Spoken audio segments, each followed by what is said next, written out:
Star Wars The Bad Batch is created by Dave Filoni.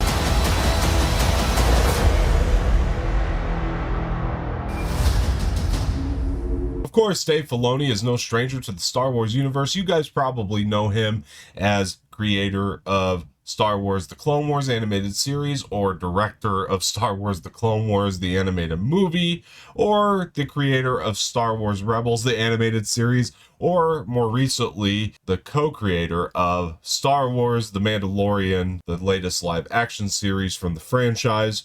But how is a series about a group of defective clones spun off of the final season of Star Wars The Clone Wars? Stick around to find out.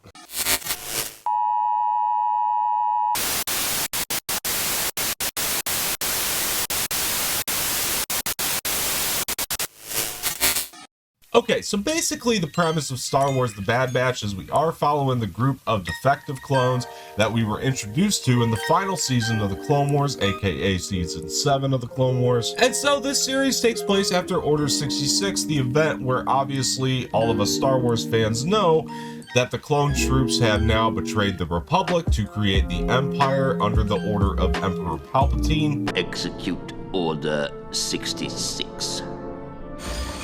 Yes, my lord. Also, if you were a fan of the Clone Wars, you know that the clones all had inhibitor chips in their brains that didn't really give them an option on whether or not they were going to betray the Republic. But after all of this, the Bad Batch finds out that they have a choice to either stick with the Republic and all of the Republic ways and fight against the Empire, or join the Empire. And a lot of this series is them kind of struggling with the cause. They run into a young character named Omega, which I think is where a lot of the heart of the series comes into.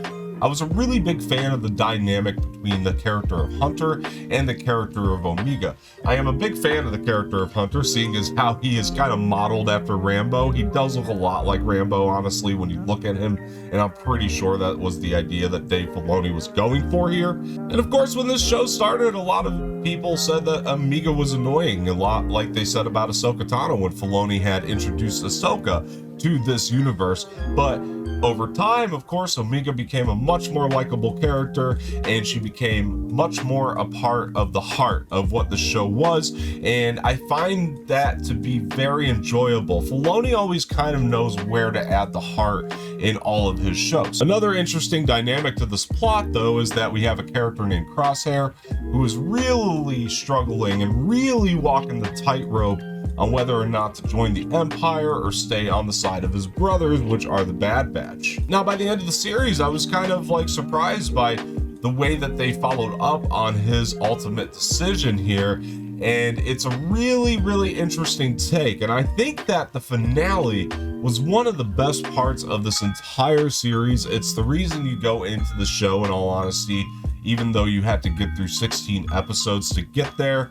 16 episodes, each of them being about 26 minutes long, mind you. So it's not too bad of a binge, but a lot of the story really does follow through, and it really does become something that feels very complete by the end of it. There are a lot of cameos from other characters that Filoni had created in other shows that he has worked on that make appearances in here. I will not say which ones for those of you who hadn't seen the series, but a lot of you are going to be very excited about that. There's also an episode in here that really reminded me of the old Star Wars Republic Commando video game, and you could really see where Dave Filoni's influences come from. He knows how to cherry pick from things that are really no longer canon, but reincorporate them into the current canon to make cool things that were once lost now official again. And I really enjoy that about Filoni's work.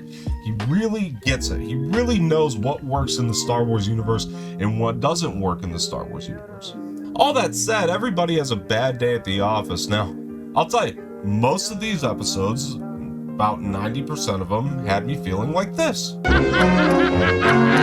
But then there's a flip side of that, where there were a handful of episodes that really made me feel more like this.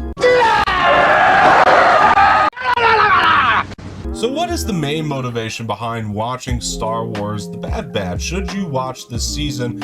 And I'm going to go ahead and say yes, because I think that there are still a lot of elements in there that are very fun for Star Wars fans overall. I think if you're a fan of Dave Filoni's work in the past, you'll still kind of be patient with it, knowing where it will go, or at least knowing that it'll go somewhere better eventually, because Filoni, everything he sets up always seems to be important later. He knows how to plant little Easter eggs in early, so that way he can follow up on them later and watch them blossom. And I think that that's a really good motivator for watching Star Wars The Bad Batch. I think the other big upside of Star Wars The Bad Batch is just the fact of the finale alone. I mean, when you watch the finale, and they do have a two-parter finale, they have the finale part 1 and the finale part 2, and when you see both of those combined, you're going to say, oh, this is really going places. And there are big events that definitely have implications on the larger Star Wars universe overall.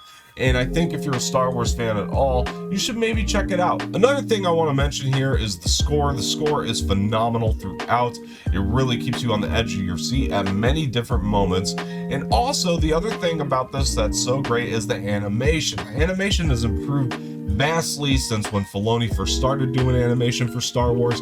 They have done a good job, and they have come a long way to really give you the best experience possible. And I really feel like this is still rooted in Filoni's sort of animated universe that he's created within the overall universe of Star Wars. It really does tie in nicely with Star Wars The Clone Wars and Star Wars Rebels, even though I wasn't high on every moment of this. Yes, there are total moments that are boring for sure, but again, there are a lot of other moments that are fun, and I think you guys could really find a lot of enjoyment out of that. So at the end of the day, guys, I'm going to give Star Wars The Bad Batch Season 1 a might go. You really don't have to at this point in time, but I do recommend, if you got nothing else to do, maybe try binging this one. It's a really fun time. And let me know what you guys thought of The Bad Batch if you had seen it. Did you like it? Did you love it? Did you just like, it's alright, I don't know if I'd watch it again kind of thing?